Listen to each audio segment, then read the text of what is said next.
पुण्यात येरवाडा पोलिसांनी अवैध शस्त्र बाळगणाऱ्या टोळीचा पर्दाफाश केलाय। पोलिसांनी कारवाई करत देशी बनावटीचे पिस्टल, जिवंत कारतूस आणि दुचाकींसह 90,800 रुपयांचा मुद्देमाल जप्त केलाय।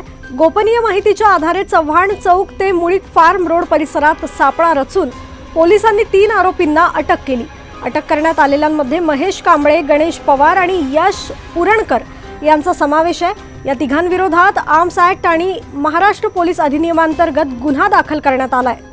पोलिसांच्या तपासात आरोपींच्या पूर्वीच्या गुन्हेगारी पार्श्वभूमीचाही खुलासा झाला असून पुढील तपास सध्या सुरू आहे।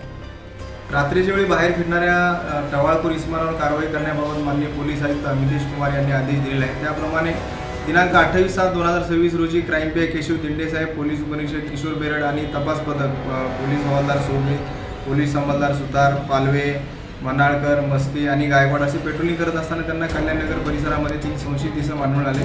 त्यांच्याकडे खात्रीशीरपणे चौकशी केली असता एकाकडे पिस्टल, राऊंड आणि ती मोटरसायकल त्यांच्याकडे अवैधरित्या ताब्यात मिळालेली आहे। त्या आरोपींना आपण सखोल चौकशी केली असता एका आरोपीचं नाव आहे महेश कांबळे, ज्याच्यावरती नरे पोलीस ठाण्यात गुन्हा दाखल आहे। त्या गुन्ह्यामध्ये तो पाहिजे आरोपी आहे। 3/25 गुन्हा दाखल आहे, त्यामुळे तो पाहिजे आरोपी आहे।